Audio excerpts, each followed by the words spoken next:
On the morning of my 35th birthday, I woke up and did what I always do. I reached over to the nightstand to grab my phone. It's pure muscle memory at this point. But in those first few seconds of waking up, there's still this tiny, foolish hope. Maybe this year, she'll finally remember. The screen lit up with a notification. It was an iMessage from my mom. My heart did that stupid little flutter anyway. The kind of hopeful reaction belonging to a little girl, which I should have scrubbed from my system decades ago. I opened the message. It read, "Hannah, can you call that florist on Fifth Avenue today? I need to confirm the peony arrangements for Lily's party next Saturday. They need verbal confirmation. Thanks, sweetie."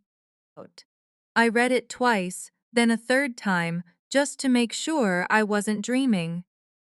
My mother texted me on the morning of my 35th birthday, not to wish me a happy birthday, not to tell me she loves me, but to ask me to help plan my sister's party. Lily's birthday is next week. Mine is today. But in my mother's mind, those two facts existed in completely parallel, unrelated universes. I put my iPhone back on the nightstand. I didn't cry. I stopped crying over forgotten birthdays when I was about 25. I didn't call her to remind her either, like I used to when I still naively believed it would make a difference. Instead, I got out of bed, took a hot shower, put on a good pair of Levi's and a nice silk shirt, grabbed my car keys, and walked out the door. I had somewhere to be. I had an appointment that was 3 years in the making. On the morning I stopped begging my mother to see me, I decided to finally see myself. The drive from Portland to Bend takes about 3 hours. As I headed south on the highway, the city gave way to neat suburban neighborhoods, then to sprawling farmland, and finally to dense forests of evergreen trees. The Cascade Mountains loomed on the horizon, their peaks still capped with snow even in May. I didn't turn on the radio. I just drove in silence, letting my thoughts unwind. 3 years. That's how long I'd been planning this. Every extra shift I volunteered for, every single year-end bonus I earned, went straight into a separate, high-yield savings account instead of being spent on trips to Cancun or designer clothes, like other women my age. Every Friday night when my coworkers went to happy hour downtown, I went back to my apartment. Every sacrifice, every ounce of restraint was for this moment. Nobody knew. Not my mother, Diane, who cares deeply about appearances. Not my sister, Lily, who is used to being the center of attention. Not even my closest friends. I learned a brutal lesson a long time ago. Keep your dreams to yourself. Sharing them only invites people to forget them, minimize them, or talk you out of them. So I kept this dream locked away like a secret jewel, polishing it in the dark, waiting for the day I could finally hold it up to the light. My real estate agent, Patricia, was waiting for me at an independent coffee shop on Main Street in Bend. Bend is a picturesque mountain town about 180 miles from Portland, a dream getaway for many Oregonians. Patricia and I had been emailing for 6 months. She didn't know it was my birthday. She just knew I was ready to sign the closing papers. As I drove, I felt a strange emotion rising in my chest. It wasn't anger or sadness, but something quieter and much stronger. It was a deep sense of ownership, a door I was about to walk through, where no one could ever lock me out again. Bend was exactly as I pictured it. the mountains in the distance, the tall ponderosa pines lining the streets, and a mountain lake sparkling like diamonds in the afternoon sun. I parked outside the coffee shop and saw Patricia through the window, waving a manila folder. I waved back, pushed open the door, and walked toward my future. The title company was on the second floor of a brick building downtown. Patricia and I sat across from a closing agent named Deborah, who patiently walked me through page after page of legal documents. I signed my name over and over again. By the 15th signature, my hand was starting to cramp, but I didn't care. Every stroke of the pen felt like a declaration of independence. I thought about all the birthdays that led me to this moment. The one when I was 8, when my mother forgot to send out the invitations. The one when I was 16, sitting alone in the kitchen eating 3-day-old leftover lasagna. The one when I was 18, delivering my salutatorian speech at graduations, while my mother stared at her phone in the back row. I thought about every Thanksgiving and Christmas when I was the designated helper, cleaning turkey grease in the kitchen while everyone else relaxed in the living room with eggnog. Every moment I was ignored, sidelined, and treated as the capable one who didn't need any attention was being answered right now. The final document was the closing statement. At the bottom of the page was the number, $147,000. It was every dollar I had painstakingly saved, combined with the trust fund my father left me. The one my mother and sister still knew nothing about. I handed over the cashier's check and watched Deborah complete the final verification with the bank. When everything cleared, she slid the keys across the conference table. 2 keys on a simple metal ring landed in my palm, cold and heavy. They were the keys to a house. My house. A 3-bedroom craftsman cabin by the lake with a stone fireplace, a private dock extending over the water, and a direct view of the snow-capped mountains. Entirely mine. For 35 years, I had been waiting for someone to tell me I mattered.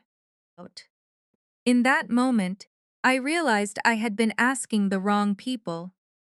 Patricia drove me to the property so I could take one last look before she headed back to her office. I walked slowly through the empty rooms, running my fingers over the freshly painted walls, opening the custom cabinets, and standing in the wide doorways. The afternoon sun streamed through the massive floor-to-ceiling windows, pooling in warm patches on the hardwood floors. I could hear birds singing in the pines outside. Through the back window, the lake was still and shining, a beautiful silver gray. I opened the back door and walked down the wooden path to the dock. The boards groaned reliably under my feet. I stood at the edge of the water, looking at the ripples, and pulled out my phone. I opened the camera, placed the keys in my palm, and took a photo with the sparkling lake and the mountains in the background. Then, I opened Facebook and Instagram and typed a short caption. Just 6 words. Birthday gift. A home to myself. I hit post, making sure it appeared on all my profiles so my family and their social circles would see it. And then, I did something I had never done in my life. I turned my phone completely off. Not on silent, not on airplane mode. I held down the power button and shut it down. I knew exactly what was happening on the other side of that black screen. My mother's phone was probably buzzing nonstop. Her friends and relatives would be leaving comments, asking questions, and calling her to say, "Your daughter bought a house? Did you see the photos?" And my mother, who always prides herself on being the perfect suburban matriarch, would have to face the embarrassing truth. She had no idea.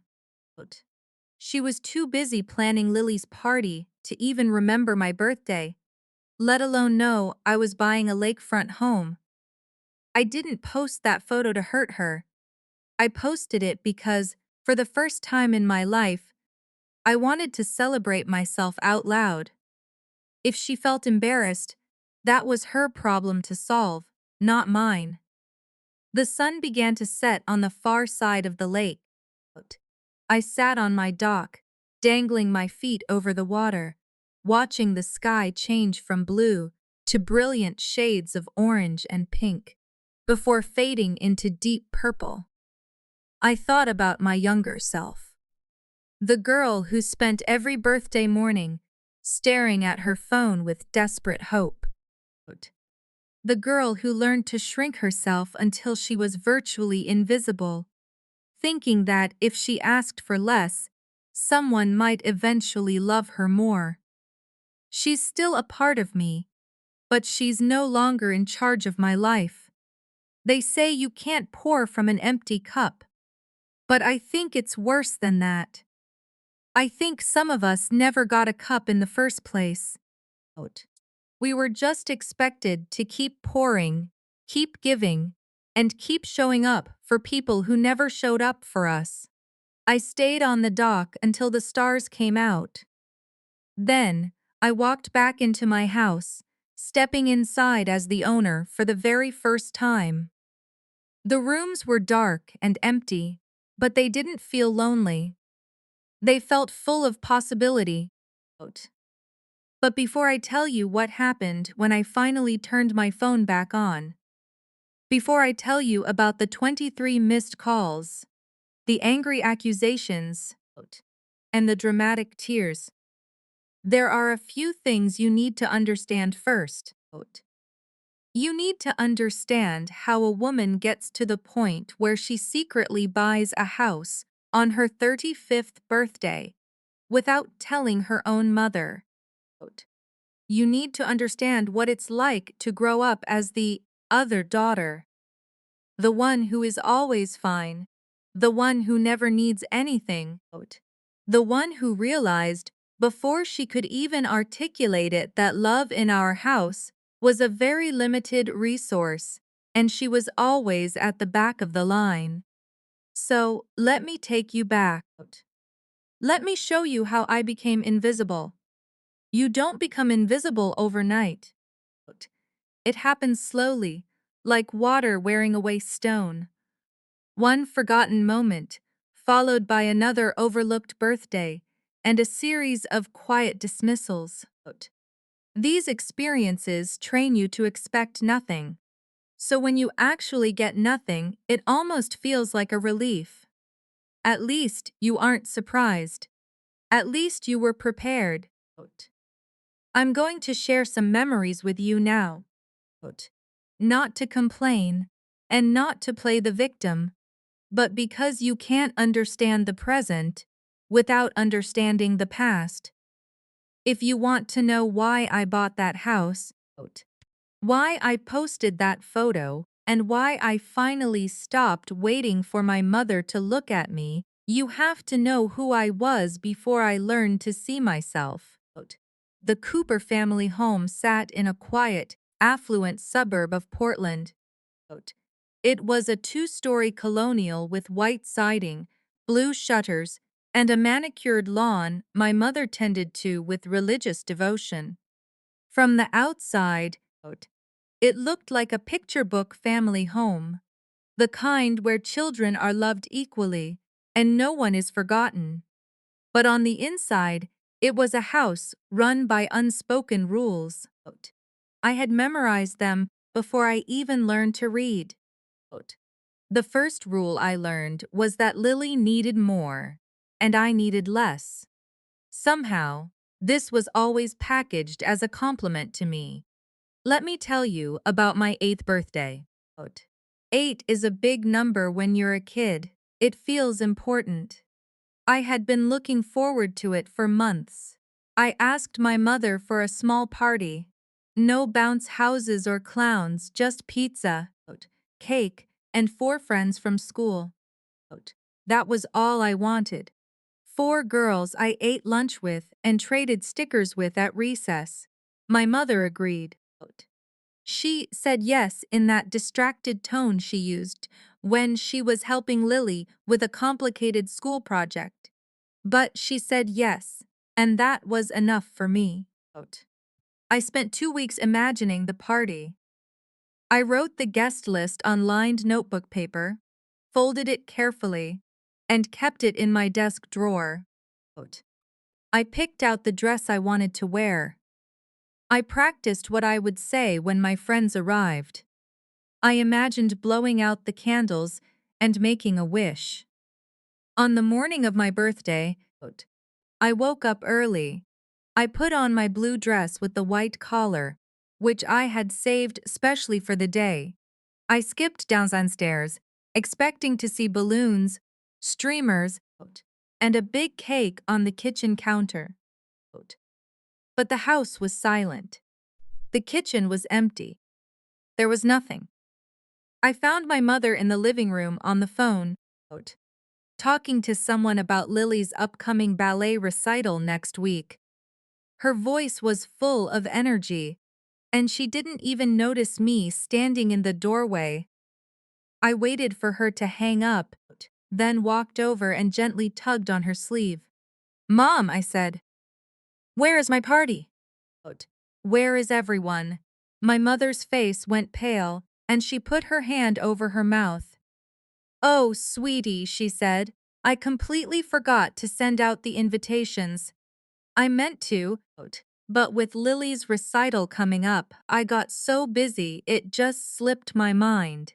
I stood there in my special blue dress, feeling a cold weight settle in my stomach.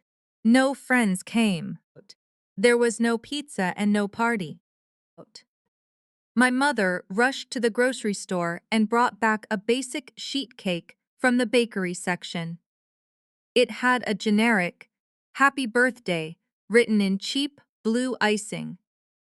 It didn't have my name on it because they didn't have time to customize it. I sat at the kitchen table, eating a slice of that nameless grocery store cake alone while my mother apologized repeatedly. And Lily practiced her dance routines in the living room, completely oblivious.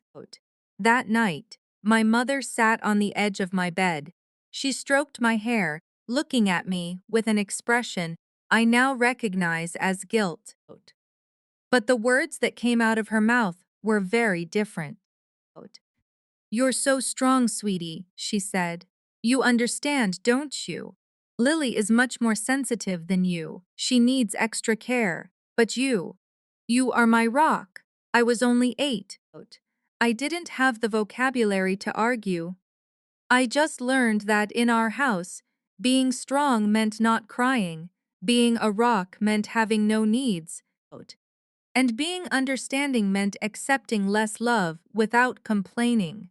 So I nodded. I said, "It's okay," and watched my mother walk out of the room with a look of relief on her face. That phrase followed me my entire childhood. "You're so strong. You understand. Lily needs more." It was the universal excuse for everything. Every forgotten birthday, every ignored achievement, every time my mother chose Lily over me. It was always because I was strong, I was independent, and I didn't need as much. I didn't know it then. But that night my mother handed me a script, and I would play that role perfectly for the next 27 years. 2 years later, Lily turned 8, the same age I was when I sat alone with that nameless cake. But Lily's experience was entirely different. My mother spent 3 weeks planning Lily's party. The theme was a Princess Garden tea party. She ordered custom invitations with Lily's name in gold foil. 22 kids from Lily's class showed up. She hired a professional photographer. The cake was 3 tiers high, decorated with fondant flowers that matched Lily's expensive dress. I watched from the corner of the backyard. I was 10 then, old enough to help, but not young enough to be part of the party. I carried trays of food, refilled juice cups, and picked up dirty napkins from the lawn. No one said thank you. At the end of the party, the photographer gathered everyone for a group photo. My mother and Lily stood in the center, smiling and radiant. Someone handed me a phone and asked if I could take a quick backup photo. So I did. I took the picture, and I wasn't in it. Years later, I made a mistake of looking through my mother's Facebook page to see if my memory had exaggerated things. It hadn't. She had uploaded albums for every single one of Lily's birthdays since 2008. Custom cakes, professional photos, shots of Lily laughing while opening presents. The captions were always gushing. My beautiful girl, so proud of my baby, my sweet girl's sweet 16. I searched her page for photos of my own birthdays. There were only 4. In one, my shoulder was cut off at the edge of the frame. In another, Lily was opening a Christmas present in the foreground while I was just a blurry figure in the background. And the caption was still about Lily. I closed the app and never searched again. Some evidence is best left undisturbed. But there was one person in the world who did see me. One person who never forgot. My grandmother, Eleanor, my mother's mother. She was a sharp, elegant woman in her late 70s, with perfectly coiffed silver hair and eyes that saw right through everything. She lived alone in a nice apartment on the other side of town after my grandfather passed away, and she always watched our family dynamics with a quiet, disapproving look. Every year, without fail, a card would arrive in the mail with my name on it. Inside would be a handwritten note and a $50 check. The notes were always specific. Happy 14th birthday, dear Hannah. I hope you're still reading those Agatha Christie mysteries you love. I am so proud of you. Love, Grandma Eleanor. She remembered the details. She asked about my grades, my hobbies, and my dreams. She never confused me with Lily, and she never forgot me. By the time I was 12, I had mastered the art of needing nothing. I made my own breakfast and walked myself to school. When my mother forgot to sign permission slips, I learned to mimic her signature so I wouldn't have to bother her. Teachers praised me for being mature, and relatives called me independent.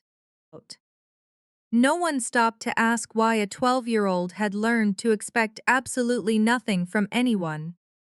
I didn't become invisible because my mother hated me.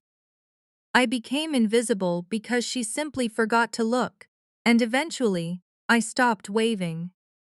Growing up, I used to think my mother had 2 different hearts. One for Lily, and one for me. The one for Lily was warm, focused, and always tuned to her needs, her moods, and her smallest achievements. The one for me was quiet and functional, but distant, like a clock ticking in another room that no one ever remembered to wind. Before I go on, I want to clarify one thing. I'm not writing this to make my sister out to be a villain. Lily isn't cruel or malicious. She was just a girl who grew up in the warmth of the spotlight, never thinking to ask why her sister was always standing in the shadows. The difference between us wasn't a lack of love. My mother loved me. I still believe that. But love without presence is like a letter that's never sent. The intention is there, but it never arrives. Let me show you what I mean. My 16th birthday should have been a big milestone. By then, I had stopped expecting parties. Those dreams had been buried years ago. But I let myself hold on to one tiny hope that my mother would take me out to a nice dinner. Just the two of us, a quiet celebration to mark the day. 2 weeks before my birthday, I saw my mother chopping vegetables in the kitchen. I approached her carefully, like you would a skittish animal. Mom, I said, for my birthday, do you think we could go to a restaurant? Just the two of us.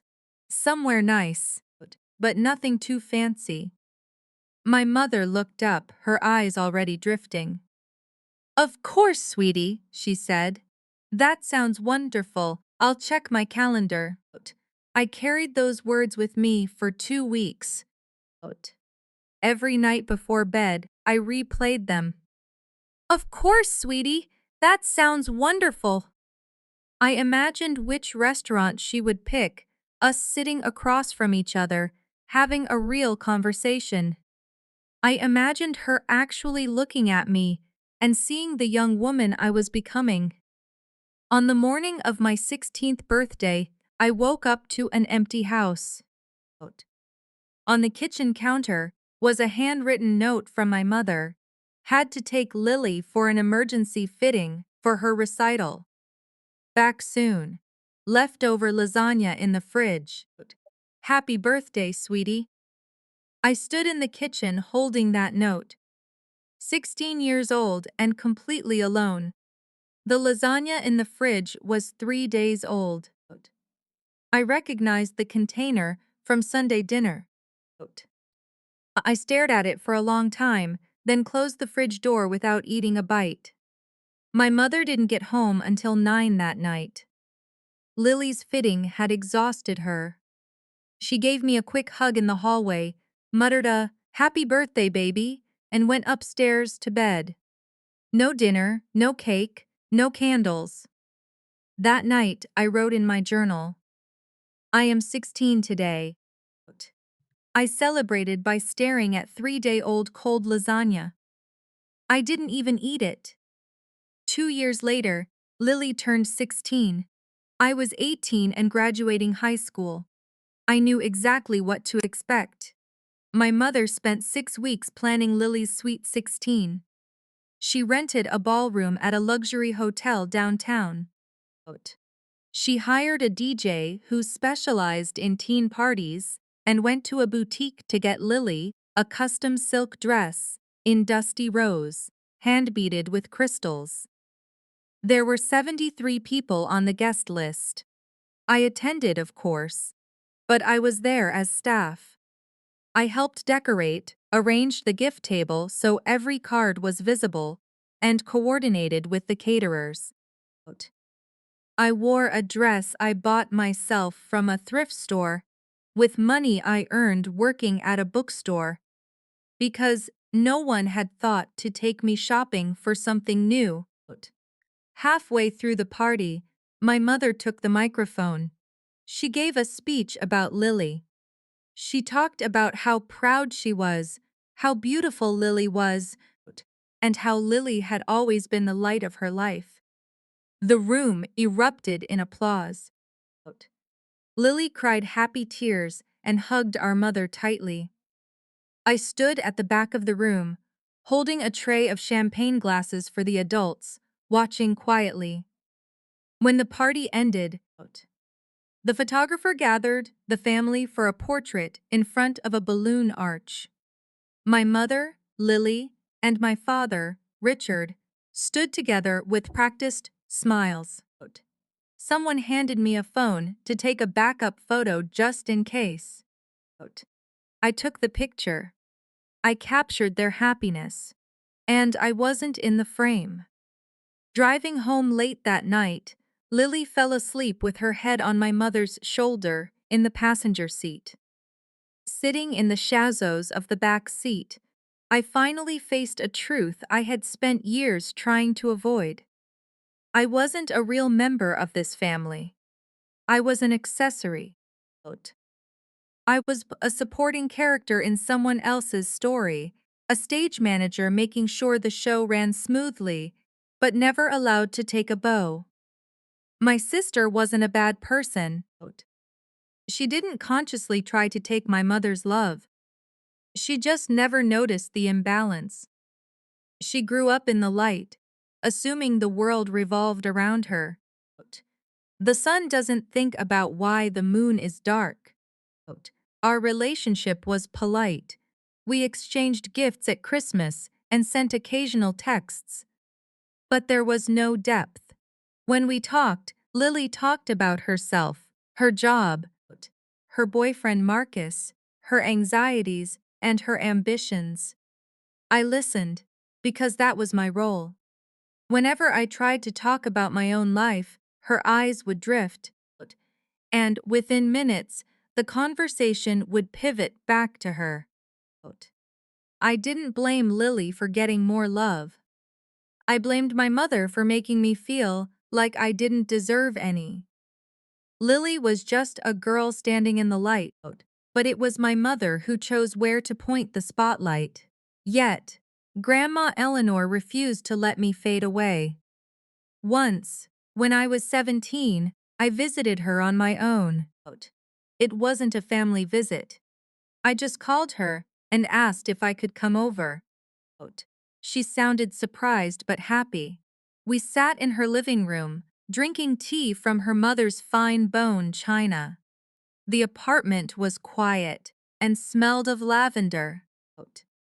Eleanor listened to me talk about school, my college plans, and a boy I liked who didn't know I existed. She didn't interrupt or change the subject to Lily. She just listened. As I was leaving, she held my hand. Her grip was surprisingly strong, and her sharp eyes looked deeply into mine. "Your mother wasn't always this way," she said quietly. "She learned it somewhere." I've spent years trying to figure out what I did wrong. I didn't understand what she meant then. I was too young to know that pain can be inherited, and that patterns pass down through families like eye color or a habit of silence. I just nodded, kissed her cheek, and drove home, wondering what she had been trying to tell me. Years later, I finally understood. My high school graduation should have been a triumph. I graduated second in my class as salutatorian. I stood in front of 500 people and gave a speech about perseverance and finding your own path, wearing a white dress I bought with my bookstore earnings. My family arrived 20 minutes late. I was already on stage, halfway through my speech, when I saw them slip through the back doors to find seats. My mother was staring at her phone, texting someone, probably about Lily. I finished my speech, and the crowd applauded. I walked across the stage to receive my diploma. After the ceremony, my mother found me in the crowd, gave me a quick hug, and said, "Great speech, sweetie, I'm so proud." But before I could reply, her phone buzzed, and she stepped away to take the call. A few minutes later, my father found me. He took a photo of me in my cap and gown and told me he was proud of me, his voice low and sincere. That was enough. It had to be. By the time I graduated high school, I had fully accepted my role. I was the helpful one, the capable one, the one who didn't need anything. I stopped fighting it. I just built my life around it. But I didn't know back then that simply leaving home wouldn't free me from this pattern. It just gave me more space to pretend it didn't hurt. When I was 22, the very week of my college graduation, I packed up and moved out. I shoved everything I owned into a Honda Civic, a car I'd bought with 3 years of savings from my bookstore shifts. 2 suitcases, a box of books, and a folder of important documents. My entire life fit into the trunk and back seat of a 10-year-old used sedan. My mother carried one bag out to the driveway with me. She was distracted, holding her phone to her ear with her shoulder, debating venue options for Lily and Marcus's wedding. They had just gotten engaged. The whole family was swept up in the excitement. My college graduation and sudden independence felt like a tiny footnote next to Lily's grand upcoming wedding. We said goodbye on the curb. She gave me a one-armed hug with her free hand, the other still holding the phone to her ear. "Call me when you get there, okay?" she said, then turned around and walked back inside. Before I even drove off the street, I told myself this was a fresh start. I told myself that physical distance would heal everything. I was wrong. Distance doesn't erase deep-seated patterns, it just gives you more room to carry them. Portland became my new home. I rented a studio apartment the size of a walk-in closet in a building where the hallways permanently smelled of old carpets and fried food. I got an entry-level job as a logistics coordinator at a shipping firm called Ridgeway. The pay was low and the hours were brutal, but I was good at it. I absorbed everything like a sponge, volunteered for overtime, and mastered the routes, systems, and processes others couldn't bother to learn. I was the first one in every morning. I took on the difficult projects everyone else avoided. I became the workhorse who solved problems quietly and efficiently, never asking for applause. The survival skills that made me invisible at home made me indispensable at work. My managers noticed. They started promoting me. By year 3, I was a senior coordinator. By year 5, I was an operations manager. By year 8, I was a senior operations manager with 6 people reporting to me. I built something real, something entirely my own, and my family knew absolutely nothing about it. My mother called occasionally. The conversations were always brief and superficial. She'd ask about the Portland weather, or if I was eating well. She never asked about my job title, my promotions, or what my day-to-day life actually looked like. Once, during a family Thanksgiving dinner, an uncle asked what I did for a living. Before I could even answer, my mother cut in. "Oh, she does something with shipping," she said, waving her hand dismissively. "Just managing boxes and trucks, I think. Lily, tell everyone about your new PR project." I just smiled, ate my turkey, and said nothing. Every holiday I drove 3 hours back to my parents' house. Christmas, Thanksgiving, Easter. I told myself it was what families did.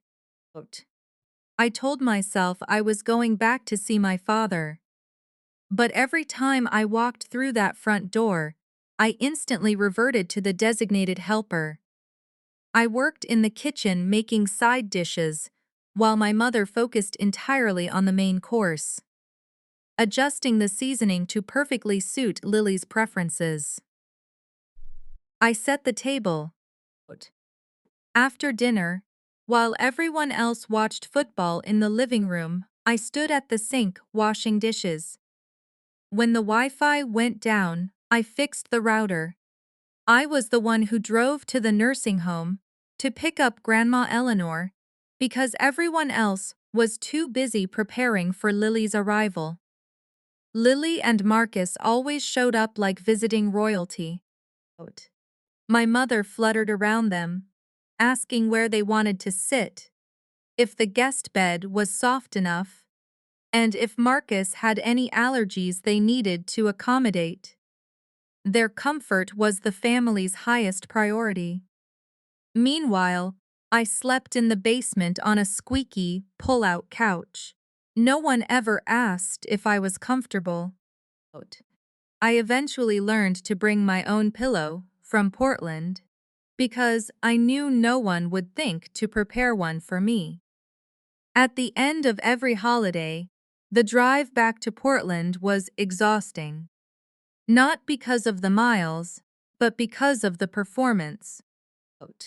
The strain of pretending to be perfectly content as the background helper, of smiling when my mother posted family photos on Facebook that were cropped to leave me out, or left me as a half-blurry face behind Marcus's shoulder. And then came the year that changed everything. 3 years before my 35th birthday, my father was diagnosed with stage 4 pancreatic cancer. The doctors gave him 6 months. He lasted 4. During those 4 months, I took a leave of absence from work. I temporarily moved back into my childhood home. I became my father's primary caregiver while my mother fell apart emotionally. Lily claimed she couldn't handle seeing him so sick. "It's too painful," she said. "Too traumatic." So she avoided visiting, only showing up on weekends when she felt emotionally ready, which wasn't often. During those long winter nights when the pain kept him awake, I sat by his bed. I read him his favorite mystery novels. When the heavy pain medication made him hallucinate and feel afraid, I held his hand tightly. We didn't talk about the past. There wasn't enough time, and my father was never a man of many words anyway. But sometimes, the way he looked at me seemed to carry an apology. It was as if he had something to say, but didn't know how to start. Late one night, 3 weeks before he passed, my father squeezed my hand. His voice was barely a whisper, raspy and weak from the illness. "I should have done more," he managed to say. "I should have stood up for you." "I'm sorry, sweetie, I was a coward. I didn't know what to say. I told him I loved him and that it was okay." I wasn't sure if either statement was entirely true, but it was what he needed to hear. He closed his eyes, falling back asleep, his hand still holding mine. My father passed away on a Tuesday morning in April. The funeral was set for Saturday. My mother was devastated, barely able to stand at the service. Lily, wearing a perfectly tailored black designer dress, wept gracefully. I wrote the obituary. I coordinated all the funeral arrangements. I stood at the podium and delivered the eulogy, because no one else in the family could control their emotions long enough to speak. After the service, relatives and family friends came up to comfort me with the same words. "You were so strong up there, so composed. Your father would be so proud." I thanked them and shook their hands, but deep down, I wanted to scream. 2 weeks after the funeral, my phone rang.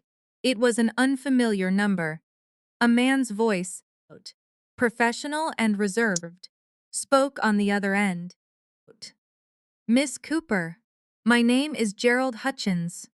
I was your father's personal attorney. I need to speak with you privately regarding a matter in his estate." I was confused. My father's will was incredibly straightforward. Everything went to my mother, and upon her passing, it would be split equally between my sister and me. There were no complications, no secrets. But Gerald Hutchins was persistent. "This is a separate matter, Miss Cooper," he said. "An arrangement your father made years ago. He explicitly requested that I discuss this only with you, not your mother." Not your sister. Just you. He asked me to come to his office in downtown Portland to bring identification and to prepare myself. My heart raced as I hung up. My father had a secret. One, meant only for me, planned over many years. I didn't know what it was, but I knew it was significant. I could hear it in the careful, deliberate tone of his attorney. With the funeral over and the condolence calls fading, my mother slowly returned to her routine.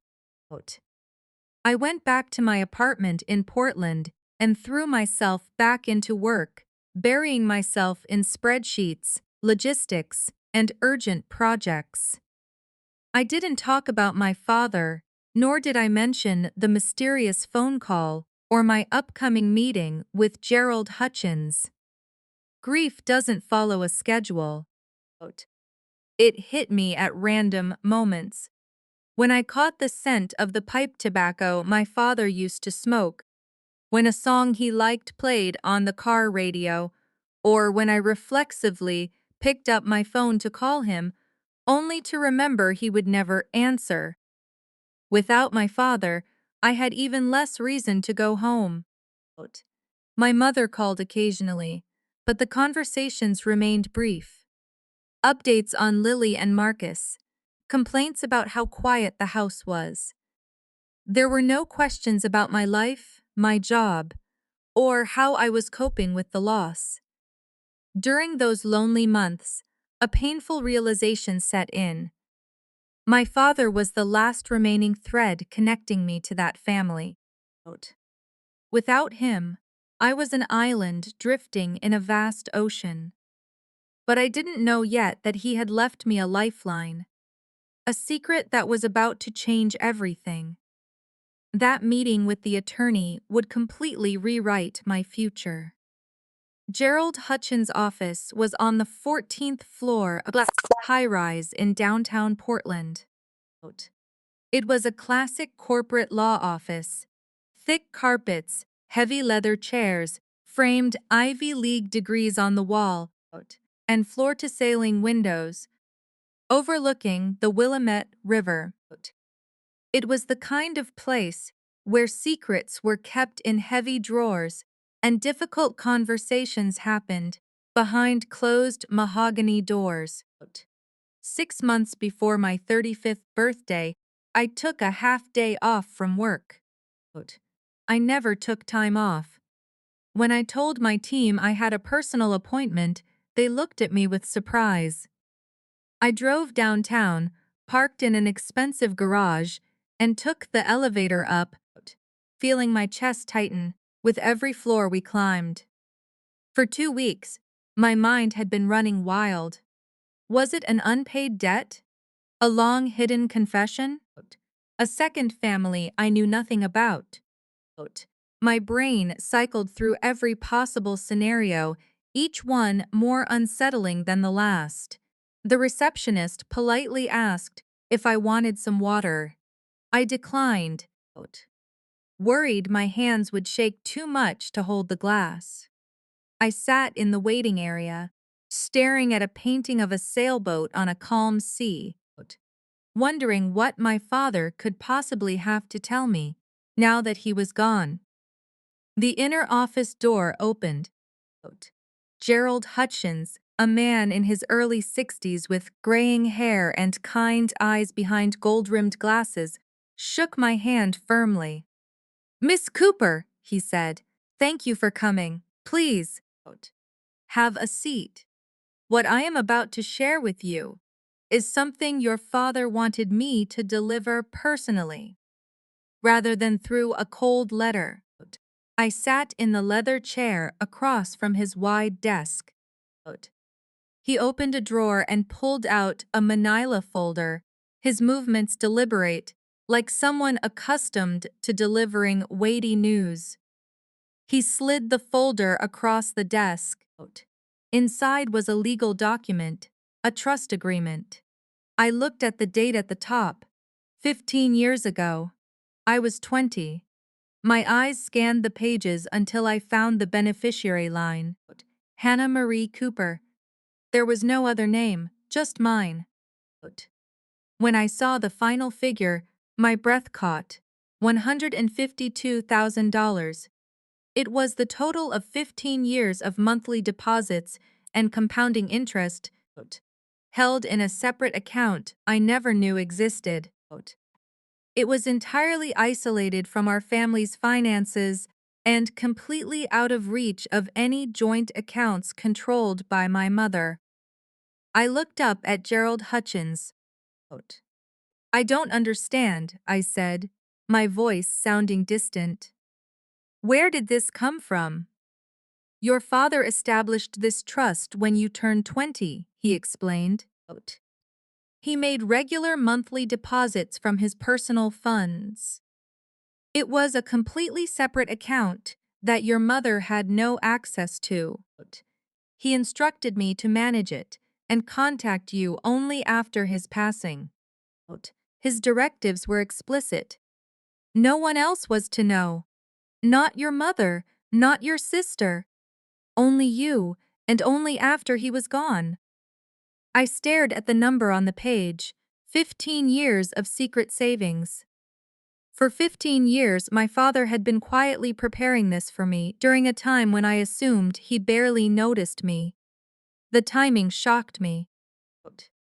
He started saving for me when I was still in college, before I had even fully processed how invisible I was in our family.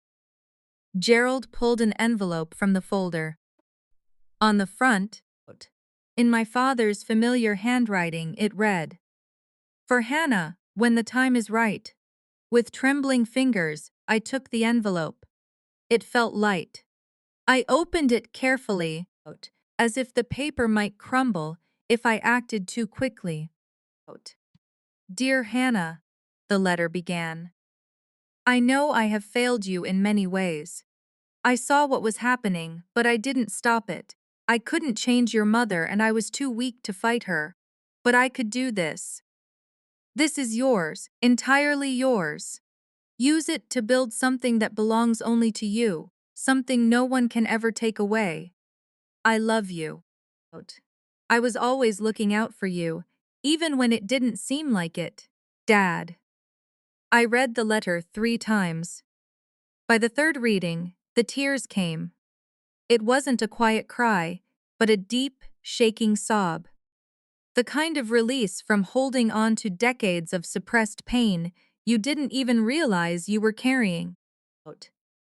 Gerald Hutchins quietly stepped out to give me some space, mentioning something about grabbing a glass of water. I barely heard him. I just sat in that leather chair, clutching my father's letter, finally realizing something I had never known before. He saw me. Through all those years when I felt invisible, through every moment, I thought no one cared. My father had been watching. He was keeping track, and he was saving. He couldn't fix my painful present, so he tried to secure my future. I didn't know how to feel. Part of me was filled with a deep, heartbreaking gratitude. When my mother refused to look at me, my father saw me. He loved me enough to plan my escape. But another part of me felt a surge of anger. If he saw everything, why didn't he ever speak up? Why didn't he demand that my mother treat us fairly? Why did he choose to compensate me in secret instead of addressing the problem directly? I sat with that anger for a long time. Then, I let it go. I knew my father. I knew he was a man who avoided conflict at all costs, who chose to keep a fragile peace even when things were unfair, who loved me but didn't know how to fight for me. This trust fund was the loudest statement Richard Cooper ever made. It was his way of screaming, the only way he knew how. I folded the letter carefully and put it in my bag. Right then, I made a decision. I was going to honor his gift. I would use it to build something completely my own, something no one could ever take away. Over the next few months, I started looking at houses. Not in Portland, which was too close to my mother, and not in a busy city like Seattle. I wanted a quiet place where I could breathe, a place where I could rebuild myself from scratch. I found Bend in February, 3 months before my birthday. It was a mountain town about 180 miles from Portland, surrounded by pine forests, hiking trails, and a lake that sparkled in the winter sun. It was a place where people went to start over. One evening, while browsing listings, the house appeared on my screen. A craftsman-style cabin right on the lake. 3 bedrooms, a stone fireplace, and a private dock. The asking price was $145,000. I did the math. Between my father's trust and my own savings, I could afford it. I could pay cash, in full. No mortgage applications, no bank delays, and no paper trail that my family could stumble upon. I drove to Bend on a Saturday to see it. Patricia, the real estate agent with a warm smile and practical flats, showed me around. Standing on the dock, looking out at the water, I felt something I hadn't felt in a long time. Hope. This is it, I whispered to myself. This is where I start over. I waited 3 months. The seller accepted my offer, and the closing documents moved slowly through the legal system. I didn't tell a soul. I went about my life as if nothing had changed. I went to work, called my mother occasionally to listen to her talk about Lily's latest drama, and went home for Easter to bake the ham, wash the dishes, and sleep on the basement pull-out couch. I said nothing about the house, nothing about the trust, and nothing about the door I was about to walk through. At night, alone in my Portland apartment, I would look at the photos Patricia sent me. The cabin in the spring, the ice melting on the lake, the pine trees blooming. That was the future waiting for me. Patricia finally confirmed the closing date. She asked, "Is May 15th okay?" May 15th. My 35th birthday. I hadn't planned it that way, but when I realized the dates aligned, I knew it was meant to be. I was finally going to give myself the birthday gift my mother never would. A week before my birthday, my phone rang. It was my mother. For a brief, foolish second, my hope flared up again. Maybe this year she remembered. Maybe she was calling to ask what my plans were. "Hannah, sweetie," she said. "I need a quick favor. Can you call the florist on Fifth Avenue? I need to confirm the peony arrangements for Lily's party next Saturday. They need a verbal confirmation, and you know how difficult those shops can be." I stood in my kitchen with the phone pressed to my ear. For 5 seconds, I couldn't say a word.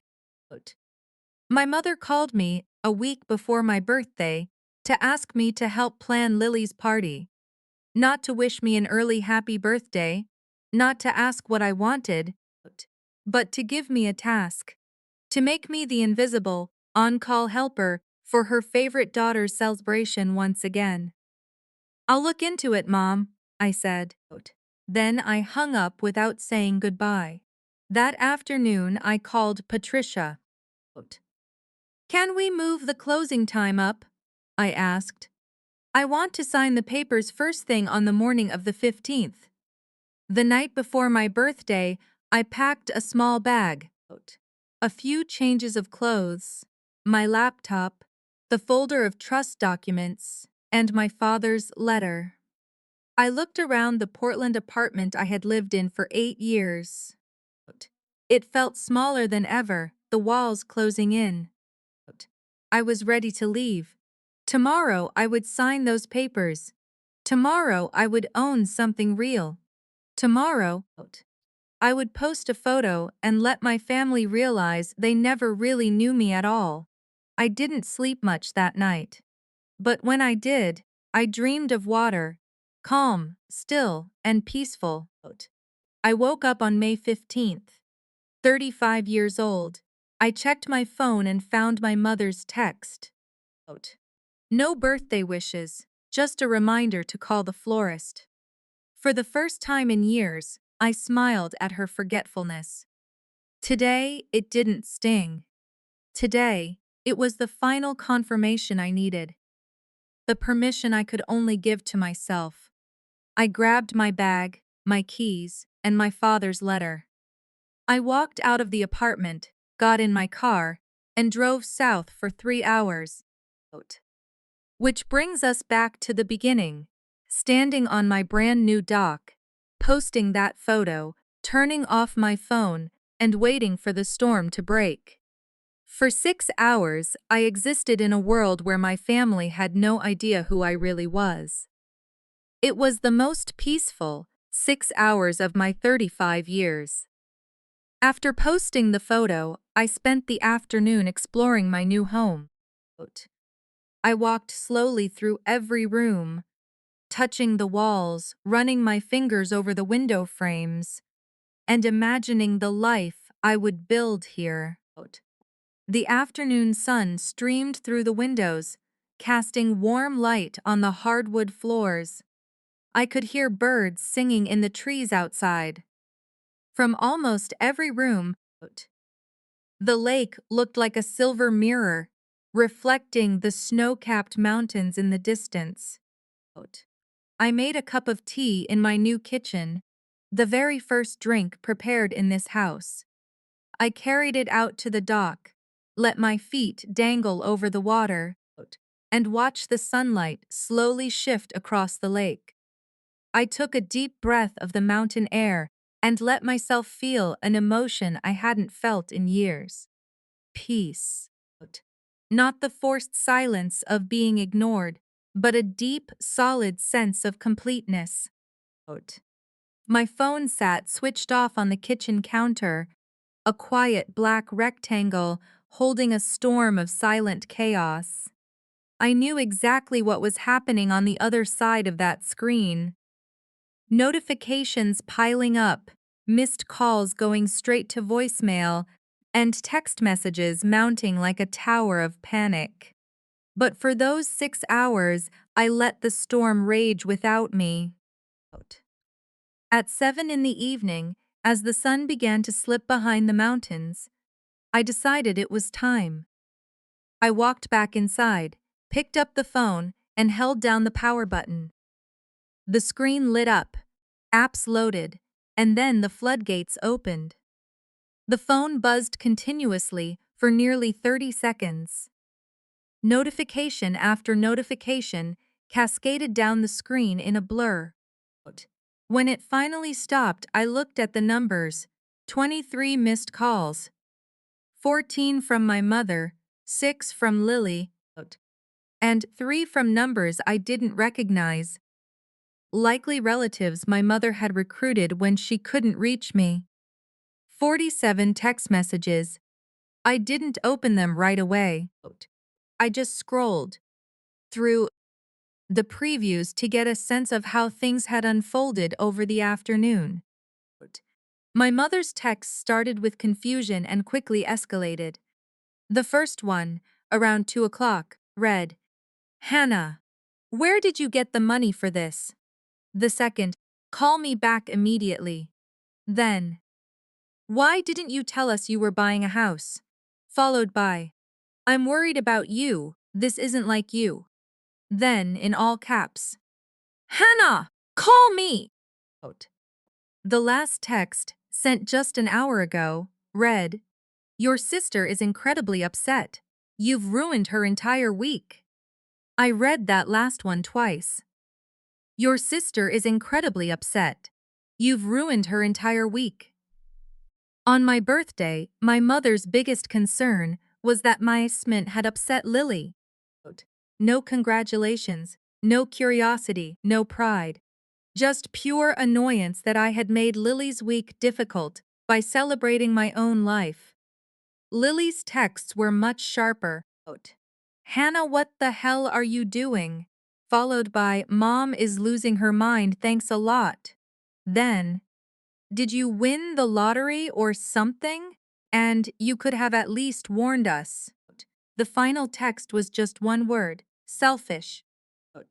And there it was. The accusation that had followed me since childhood. The word used to keep me small, quiet, and invisible for 35 years. Selfish. As if wanting something for myself or celebrating my own hard work was an unforgivable crime against the family. I closed the messages and went to my voicemail, turning on the speaker and placing the phone on the kitchen table. I wanted to hear their voices to know exactly what I was dealing with. The first message was from my mother at 2:34 p.m. Her voice was confused, almost gentle. Hannah, sweetie, I saw your post. Did you really buy a house? Call me back. I don't understand what's going on. By the fourth message at 4:15 p.m., her tone had shifted. Hannah, this is ridiculous. Why aren't you answering? I've called 4 times. Your sister is very upset. Call me back. By the eighth message at 5:47 p.m., the mask was slipping. I don't know what kind of game you're playing, but this is incredibly inconsiderate. We had no idea you were even looking at houses. Where on earth did you get that kind of money? It doesn't make sense. The 12th message, left just before 7, was cold and tightly controlled. It was the voice my mother used when she was furious but trying to sound reasonable. Hannah Marie Cooper, you need to call me back right now. We need to talk about what is going on. I'm starting to worry about your mental state.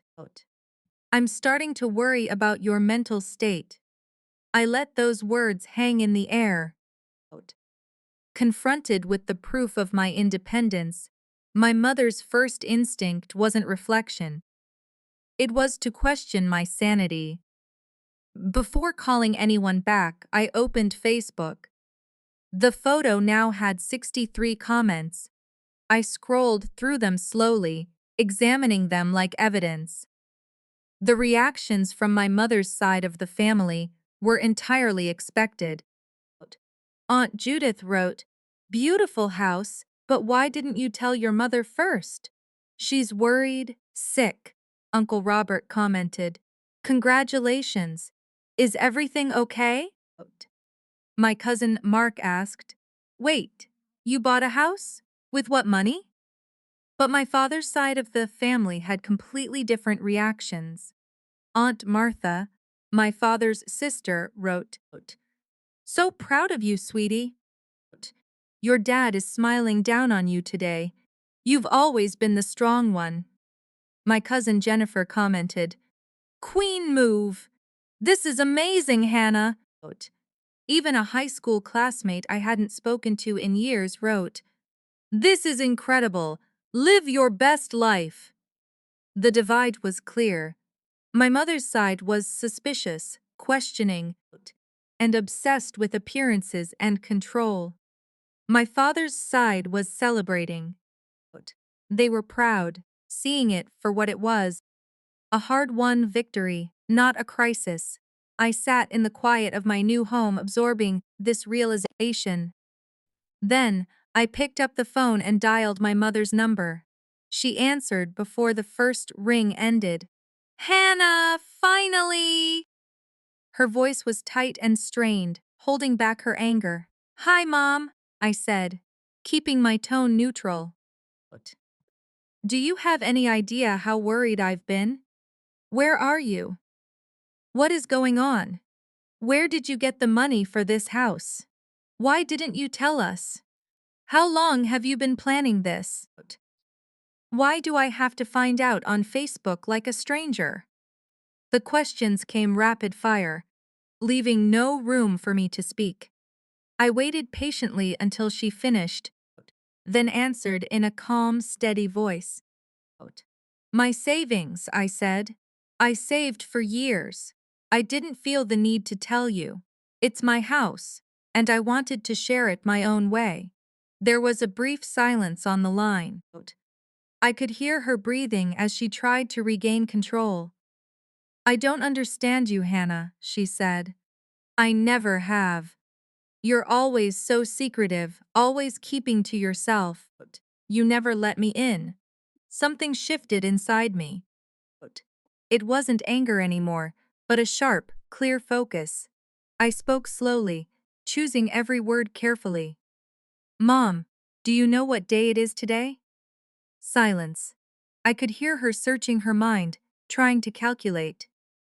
Today is May 15th, I said. It's my birthday. My 35th birthday. You called me last week, not to ask about my plans, not to wish me an early happy birthday, but to have me order flowers for Lily's party. You forgot me. Again. The silence this time lasted longer, a full 5, maybe 10 seconds. When she finally spoke, her voice had changed, defensive and slightly panicked. Hannah, that's not. I was going to call you later today. I've just been so overwhelmed with Lily's party planning and I cut her off. Mom, stop. I'm not calling to start an argument. I'm calling to tell you that I bought myself a birthday gift. The one you were never going to give me. I gave myself something that actually matters. Another pause. When she spoke again, she went on the offensive, a familiar tactic of hers to shift the focus. You're being dramatic, she said. I have always supported you. You're the one who never wanted my help, and you made that very clear. This is what I mean. You push us away, keep secrets, and then blame me for not being close. Hannah, where did that money really come from? Because I know what your salary is, and you cannot afford a place like that on your own. I could hear the unspoken accusation. She assumed I had done something dishonest to get the money. Something shameful. I could have told her about the trust fund. I could have explained that my father saw everything and quietly protected me. But I wasn't ready to use that weapon just yet. It wasn't time. The money is legally and rightfully mine, Mom, I said. That is all you need to know. This is not over, she said, her voice turning sharp. I expect to see you this weekend. We need to sit down as a family and get to the bottom of what is going on with you. I'll think about it, I said, and before she could say another word, I hung up. I set my phone face down on the table. My hands were shaking, not from fear, but from the rush of adrenaline. It was a completely foreign sensation. I had stood my ground. That was the first time in my life I had ever hung up on my mother, and I knew it wouldn't be the last. The silence returned to the house. I set my phone to Do Not Disturb and walked outside. While I had been on the phone, the sun had slipped below the horizon. The edge of the sky was a deep mix of purple and orange, fading into a dark blue overhead. The lake was a perfect mirror, reflecting the twilight. I stood on the porch, taking in the mountain air. I had expected to feel guilty, anxious, or worried about the fallout. But as I looked out at the water, all I felt was relief. For the first time in 35 years, I had spoken the truth. I hadn't kept the peace. I hadn't apologized for my existence. I had simply stated the facts. I had spent my entire life trying not to be a burden. But that night, I finally realized I was never the burden. I was just the one carrying everyone else's weight. Before going to bed, I picked up my phone one last time. I typed out a message to a number I knew by heart. Quote, Grandma, can I come see you tomorrow? There are some things I need to understand about Mom and about all of this. A few minutes later, the reply came, I've been waiting for you to ask. Come by at 10 tomorrow morning, bring some tissues. I had known my grandmother for 35 years, but on the drive to see her, I realized I didn't actually know her at all. My first full night in my new home should have felt peaceful, but my mind was a tangled mess. Eleanor's text kept echoing in my head. I've been waiting for you to ask. Bring some tissues. Those words felt heavy, carrying the weight of secrets kept for far too many years. The Willow Creek Assisted Living Facility was about a 45-minute drive from Bend. It was a quiet place nestled in the pines with a view of the mountains. Eleanor had moved here 2 years ago after a bad fall made living alone too risky. She hated losing her independence, but she never complained. She just adapted, the same way I always did. I gripped the steering wheel, wondering what my grandmother knew that I didn't. Whatever it was, she had held onto it for a long time. The question was I ready to hear it? The facility was bright and clean, far from depressing. Staff waved and smiled as I walked down the hall, and fresh flowers sat on every table. Eleanor had researched places for months and announced her choice like a general issuing orders. Even in her 80s, she refused to let anyone else dictate her life. Her apartment was small but dignified. One wall was lined with bookshelves filled with mystery novels and biographies. Her window looked out onto a garden where roses were just beginning to bloom. On her nightstand was a framed photograph of Eleanor and my grandfather, Walter, on their wedding day 60 years ago. She still kept him close. Eleanor was sitting in an armchair by the window. She wore casual slacks and a soft blue sweater, her silver hair pulled back neatly. When she saw me walk in, her sharp, knowing eyes locked onto mine. She didn't smile, and she didn't offer any empty pleasantries. Close the door, she said. No hello, no small talk. Sit down. We have a lot to talk about, and I don't have all the time in the world. I sat in the chair across from her. The morning light caught the lines on her face, lines earned from 80 years of watching quietly and waiting. I saw the photo you posted, she said. The house, the caption. I thought to myself, she's finally stopped waiting for someone else to see her. Hearing her words brought a wave of relief over me. She understood, she always had. Hannah, I watched you grow up. I watched you fade into the background while your sister stood in the spotlight. I watched your mother ignore you over and over, and I watched you pretend it didn't hurt. Her voice was steady, but it carried the weight of years of silent observation. I should have said something, she continued. I should have intervened. But I kept telling myself it wasn't my place. I told myself your parents would figure it out, that your mother would eventually realize what she was doing. She paused, looking down at her hands. I was wrong. I'm sorry. My throat tightened. Grandma, I said, why did she do it? Why did she treat us so differently? What did I do wrong? Eleanor's eyes softened. She reached out and took my hand, her grip still surprisingly strong. Oh, sweetie, she said, you didn't do anything wrong. But to understand your mother, you have to understand who she was before she became your mother. She took a deep breath and began to explain. Your mother wasn't always like this, she said. When she was young, she was very much like you are now. Quiet, thoughtful, and easily overlooked. She explained that her own mother, my great-grandmother Catherine, had two daughters, Diane, my mother, and Patricia.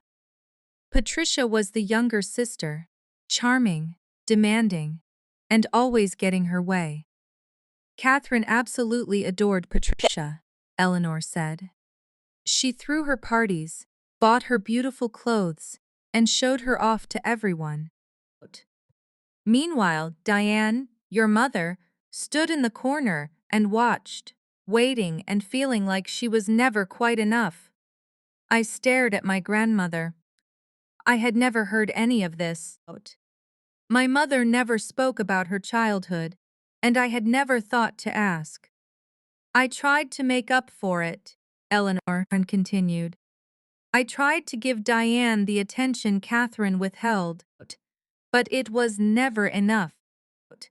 The wound was already deep, and it never truly healed. She looked out at the garden, her gaze drifting. When your mother had children of her own, something clicked. She saw Lily, beautiful, demanding, and constantly needing attention, and a switch flipped. She saw Patricia. She saw the kind of child who gets loved, and she poured everything into Lily, just like Catherine had poured everything into Patricia. Eleanor turned back to look at me. And you, Hannah. You were quiet, independent, and easy. Your mother looked at you and saw herself, the unchosen child. But instead of protecting you from that pain, she repeated the pattern. That's what unhealed wounds do. They spread. The words hit me like a heavy weight. My mother had been the forgotten daughter. She had felt exactly what I felt. But instead of breaking the cycle, she let it keep spinning. For 35 years, I watched my daughter make the same mistakes my mother made, Eleanor said, her voice dropping. I couldn't save you, just like I couldn't save her. She reached down to the side of her chair and picked up a small wooden box, its surface worn smooth from years of handling. She held it out to me. Your father gave me this 6 months before he passed, she said. He asked me to keep it safe and give it to you when the time was right. She pressed the box into my hands. I think the time is now. I opened the lid. Inside was a thick stack of letters, dozens of them, all addressed to me in my father's neat handwriting. None of them had been opened. He wrote these to you over the years, Eleanor said softly. Every time he saw your mother overlook you, every time he felt powerless to stop it. He couldn't say the words out loud, so he wrote them down. But he never mailed them. He was too afraid of what would happen if Diane found out. With trembling hands, I picked up the top letter. The date was 10 years ago, on my 25th birthday.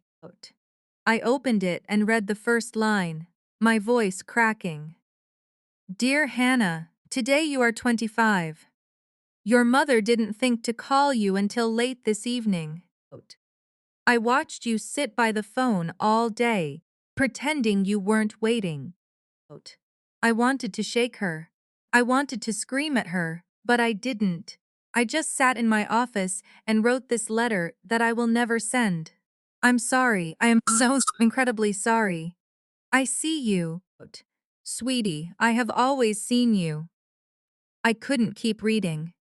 The tears came silent at first, and then turning into deep, shaking sobs that racked my entire body. I hadn't cried like this in years, maybe ever. I held the box of letters tight to my chest, letting 35 years of quiet hurt finally spill out. Eleanor didn't rush me. She didn't offer empty words of comfort. She just sat there with me, waiting for the storm to pass. When my breathing finally slowed, she spoke again. Your father loved you far more than he knew how to show, she said. But he was a quiet man raised in a quiet home. He didn't know how to fight back. He didn't know how to stand up to your mother. The trust fund. You know about it now, don't you? I nodded. That was his way of screaming, she said. He couldn't fix the present, so he tried to give you a future. A place to go where she couldn't reach you. These letters are the same. His voice trapped on paper, waiting for you to listen. I looked down at the box. 30 years of my father's hidden love was sitting right there, waiting for me when I was ready. Eleanor leaned forward, taking my hand once more. I couldn't protect your mother, she said, and I couldn't protect you. But you, her voice grew firm. You are breaking the cycle. You bought that house, and you spoke your truth. You are doing what I couldn't do, what your father couldn't do, and what Diane still can't do. She squeezed my hand tightly. Don't let her guilt you back into that basement. Don't let Lily make you feel selfish. You've shrunk yourself for 35 years. It's time to take up the space you deserve. I stayed with Eleanor for another hour. We didn't say much, just sat in the quiet together with the Bogasov's letters between us, the truth finally out in the open. On the drive home, I pulled over at a rest stop. I sat in my car with the box on the passenger seat and read 3 more letters. Every letter was a wound, but every letter was also a gift. Every page was my father saying, I see you. I love you, and I am sorry. By the time I reached my house, something inside me had changed. I understood my mother. I didn't forgive her, but I understood. And I knew what I had to do next. I had the whole truth now. The question was whether my mother was ready to hear it, and more importantly, if I was ready to be the one to tell her. I drove to Portland with my father's letters sitting beside me like a witness. They were proof that I wasn't crazy, and they felt like armor for the conversation ahead. It had been 3 days since my visit with Eleanor. I had spent those days reading every single letter in the box, tracing my father's handwriting, and hearing his voice in my head. I had cried, I had been angry, and I had spent hours sitting on the dock staring at the water, but now, it was time. My mother had called 7 more times, demanding a family meeting. I finally agreed, not because I owed her an explanation, but because I owed it to myself to say the truth out loud. For 35 years, I had held everything in to keep the peace. Today, I was letting it go. I didn't go to Portland to fight. I wasn't going to scream, accuse, or demand an apology I knew I would never get. I was just going to state what happened. What my mother did with that information was up to her, but she was going to listen. Every single word. The highway ahead was familiar, a road I had driven hundreds of times between my life in Portland and my role in the family. But today, I wasn't the same person who usually drove this route. Today, I had the truth, I had the evidence, and I was no longer the invisible girl. I took a deep breath, opened the car door, and walked up to the porch. The door opened before I could even knock. My mother stood there, but behind her, sitting on the living room sofa, was Lily. My stomach tightened. I hadn't expected this. I thought this would be a private, quiet conversation between my mother and me. Lily's presence changed the dynamic. She wasn't just an observer. She was an ally for my mother, a complication I hadn't prepared for. I thought we should talk as a family, my mother said, her voice carefully neutral. We've all been affected by this situation. A situation, not Hannah's achievement or your sister's new home. A situation. Something to be managed, a problem. Lily looked up from the sofa, her expression hard to read, somewhere between defensive and curious. She didn't say hello. She just watched me. I could have walked away. I could have refused to have this conversation with an audience.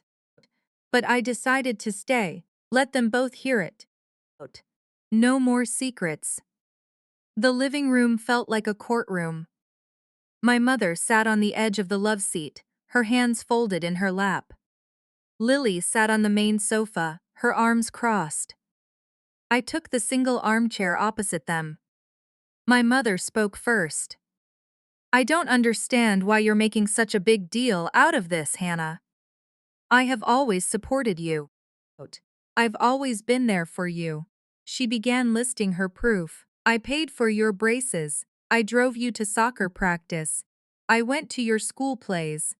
I held up my hand. Mom, stop.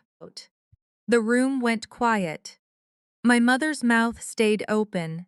She wasn't used to being interrupted. I didn't come here to listen to a list of your basic parental duties, I said. I came here to talk about something else. Something you refuse to look at. She narrowed her eyes, her posture stiffening. I don't know what you're talking about. Yes, you do. I leaned forward slightly, my voice calm and steady. Mom, I want to ask you a question. And I want you to think about it before you answer. She shifted uncomfortably. Fine. What is it? What did you do for my 8th birthday? My mother blinked, her mouth opening and closing. She looked toward the ceiling, searching her mind for a memory that didn't exist. What about my 10th birthday? I continued. My 16th? My 30th? Nothing. She had no answer. She couldn't recall a single detail of any birthday I had celebrated in 35 years. Now, tell me about Lily's 16th birthday. My mother's expression shifted. That, she remembered. We had the party at the ballroom downtown. We hired the DJ. Her dress was dusty rose with crystals. There were 73 guests, and the photographer stayed until midnight. I nodded slowly. You remember every detail of Lily's party, but you can't remember a single detail of any birthday of mine, not one. The words hung in the air. My mother opened her mouth to argue, but nothing came out. For the first time, she was completely silent. Lily broke the quiet. This is ridiculous, Hannah. Mom loves you, and you know it. You're just jealous because. I turned to my sister, looking her straight in the eye. Jealous. The word echoed between us. I had heard it so many times. The accusation used to turn the overlooked child into the villain. Lily, I said, I'm not jealous of you. I never have been. She let out a bitter laugh. Then, what is this? Why are you doing this to Mom and to our family? My voice remained level and calm. I'm not jealous, Lily. I'm just tired. There's a difference. Her expression flickered. A moment of confusion turning into the beginning of understanding. I continued. I'm tired of being the helper, the invisible one, the one who is always fine, because no one bothers to ask if I'm not. I'm tired of waiting for Mom to look at me the way she looks at you. I'm not jealous. I've just stopped waiting. The room was completely still. My mother finally found her voice, but it wasn't an apology. It was a defense. Hannah, I never meant to hurt you. If you felt ignored, I'm sorry you felt that way. But I have always loved you both equally. You're just different. You didn't need as much attention. You were my rock. And there it was. The childhood excuse. The words that sounded like praise, but were really just a way to dismiss me. Something inside me hardened, not with anger but with absolute clarity. My mother was not going to admit she was wrong. Not today, and maybe never. She had spent 62 years avoiding this truth, and she wasn't going to surrender it in one conversation. I stood up from the armchair, slowly and calmly. I didn't come here for an apology, Mom. I know you're not ready to give one. And I'm not asking you to admit you were wrong. I'm just telling you what happened, what I experienced, and what I remember. I picked up my bag. I'm going home now. To my own house. The one I bought with the money Dad left me. Yes, Dad left me a trust fund because he saw what you refused to see. My mother's face paled. What are you talking about? What money? I didn't explain. It wasn't the time. Ask yourself why your husband felt the need to secretly save for one daughter and not the other. Ask yourself what he saw that you refused to look at. I walked toward the door without looking back. I love you, Mom. But I'm done pretending. What you do with the truth is up to you. I pushed open the door and stepped out onto the porch. The afternoon air felt cool and fresh. Behind me, I could hear Lily saying something to my mother, and my mother's voice shaking, but I kept walking. As I reached my car, I glanced back. My mother stood in the doorway, holding onto the frame, looking pale and fragile. She looked older and smaller than I had ever seen her. I got in the car and backed out of the driveway. I didn't cry. I felt a quiet, steady sense of freedom. It felt like the beginning of my own life. 2 weeks after that conversation, my phone rang. I looked at the screen and almost dropped it. It was Lily. We hadn't spoken since I left my mother's house. I had been settling into my new life in Bend, finding my rhythm in the quiet. I hadn't called my mother, and she hadn't called me. I had let the distance grow. When I saw Lily's name on the screen, my first instinct was to protect myself. I figured she was calling to lecture me, defend our mother, or accuse me of tearing the family apart. My thumb hovered over the decline button, but something made me answer. Maybe curiosity, or maybe I was just tired of avoiding things. I picked up and pressed the phone to my ear. Hannah, Lily said.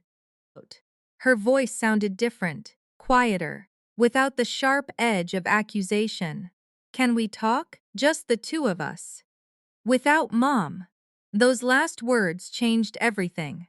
Without Mom. Lily had never wanted to speak to me without our mother there to ease the tension. In 35 years, she had never reached out to me independently. Something had changed. I agreed to meet her the next day. We chose a coffee shop in Salem, halfway between Portland and Bend. Neutral ground. As I drove, my stomach was in knots. I didn't know what to expect. Our relationship had always been polite but shallow, limited to small talk about the weather or holidays. I couldn't imagine what Lily had to say to me that was worth a 3-hour drive without any backup. The coffee shop was small and quiet, with exposed brick walls and the smell of freshly ground coffee. I arrived first, ordered a black coffee, and sat by the window, watching the door. When Lily walked in, I barely recognized her. My sister was always put together, with perfect hair and makeup. She was the kind of person who looked ready for a photo shoot, even at 7 in the morning. But the woman who walked in looked entirely different. Her hair was tied back in a messy ponytail. She wore almost no makeup, and there were dark circles under her eyes. This wasn't the confident, spotlight-loving Lily I grew up with. Something was wrong. She sat down across from me and ordered a latte. When it arrived, she wrapped her hands tightly around the cup, as if she were cold on a warm June day. For a moment, neither of us spoke. The weight of years of unspoken things hung heavily between us. Finally, Lily broke the silence. Marcus is seeing someone else. I sat there, stunned. I had imagined 100 different ways she might start this conversation. But never this. Her voice was flat and detached, as if she were reading a news story about someone else's life. Her name is Jessica. She works at his company. They've been together for 8 months. I found the texts last month. He didn't even try to hide it. Lily's eyes filled with tears, but she didn't let them fall. She took a deep breath and continued. I moved out of the master bedroom. We're still living under the same roof for now, but we're done. The marriage is over. I just haven't told anyone yet. I didn't know what to say. I'm so sorry, Lily, I managed. Does Mom know? Lily let out a hollow, bitter laugh. Mom knows. She's known for weeks. She's been helping me manage it. She said the word manage with a touch of bitterness. But that's not even the worst of it, she said, her breath shaking. I'm in debt, Hannah. $32,000 on credit cards. I've been trying so hard to keep up appearances. The clothes, the trips, the parties. Marcus makes decent money, but nowhere near enough to support the lifestyle I was pretending to have. I stared at my sister. The designer bags, the perfect Instagram photos, the lavish dinners, everything I had seen online was just an illusion built on borrowed money. Mom has been helping me make the payments, Lily continued, her voice cracking. She didn't want anyone to find out. She said it would ruin my reputation. She said I was too fragile to handle the consequences. A cold realization washed over me. I finally saw the truth of the situation. My mother hadn't been pouring love into Lily all these years. She had been pouring in panic. She had been constantly managing Lily's crises, paying off her debts, covering up her mistakes, and protecting her from the consequences of her own choices. That's why she was always focused on you, I said slowly. Not because she loved you more, but because she was always trying to put out your fires. Lily winced, but she didn't disagree. She just nodded, her eyes fixed on the untouched latte in her hands. She looked up at me, her eyes red but clear. I always thought you were the lucky one, Hannah. I nearly choked on my coffee.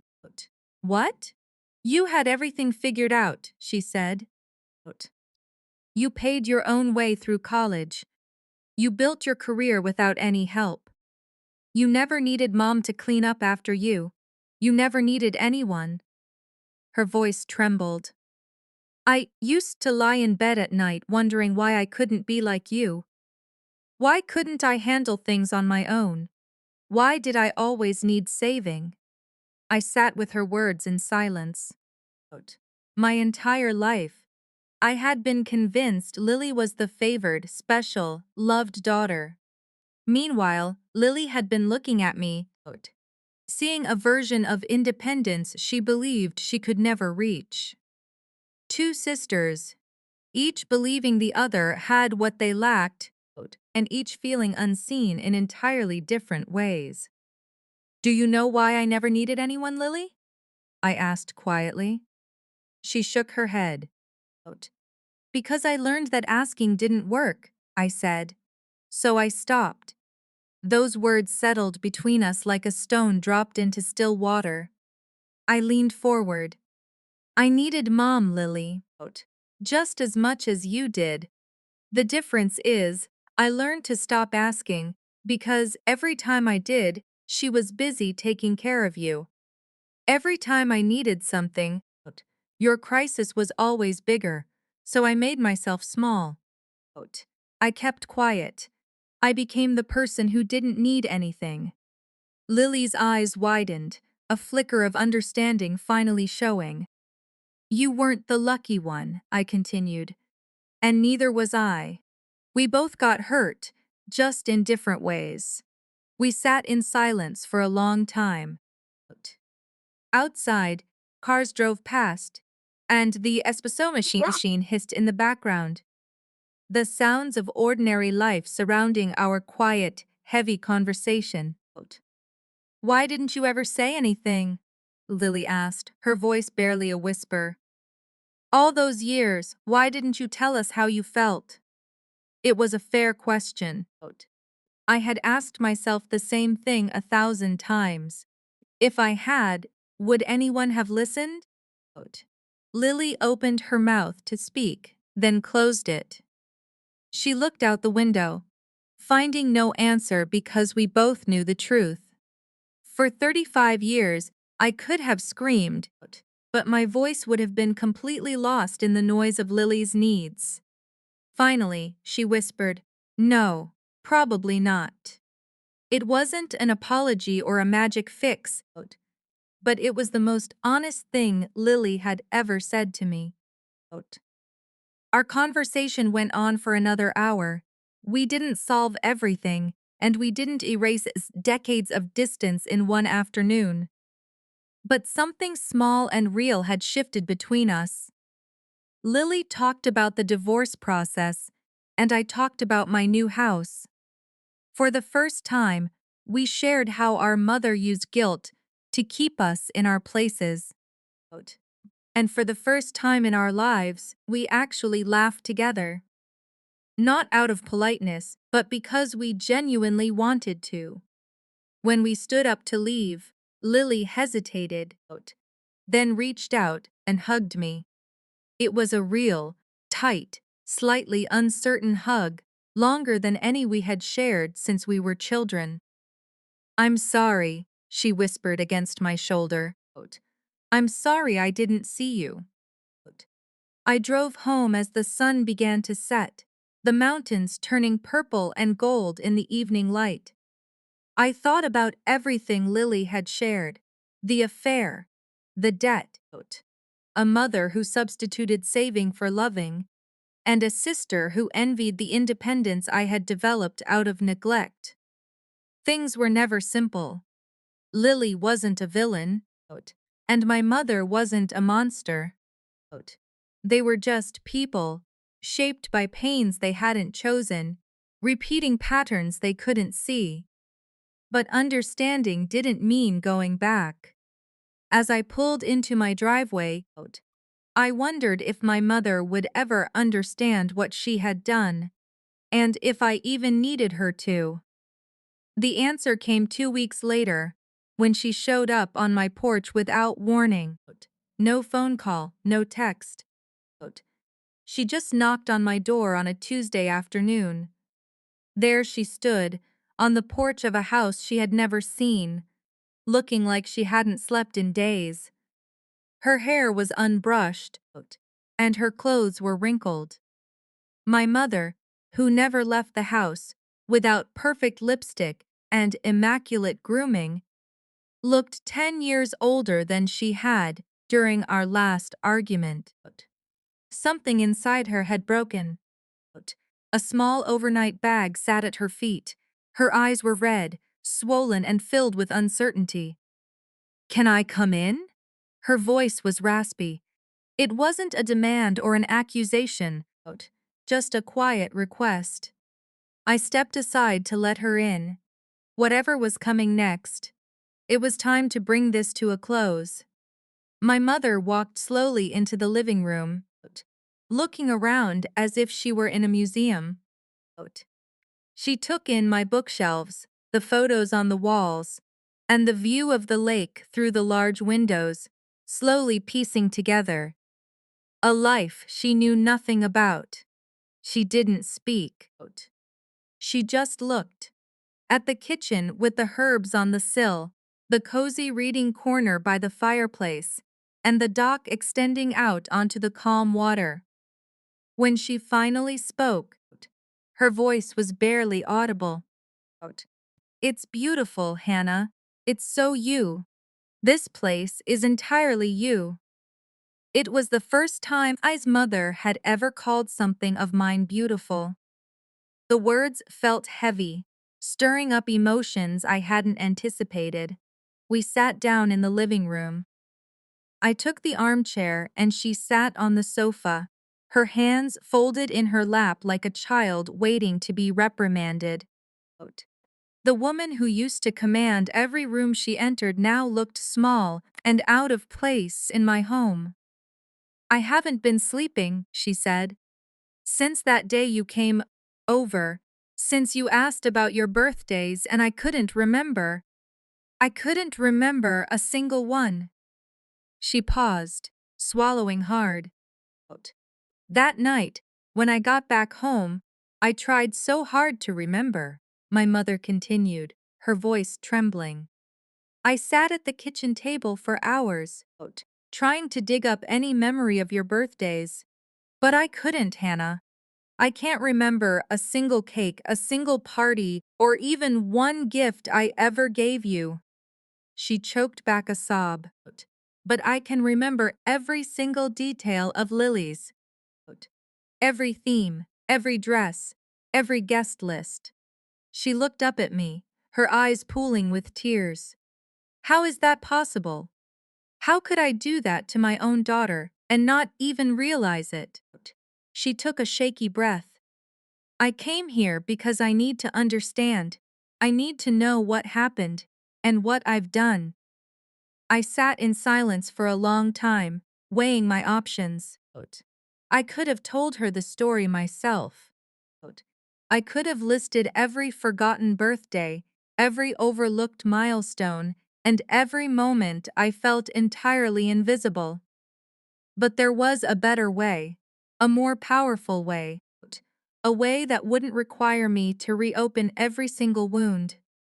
I stood up and went into my bedroom. When I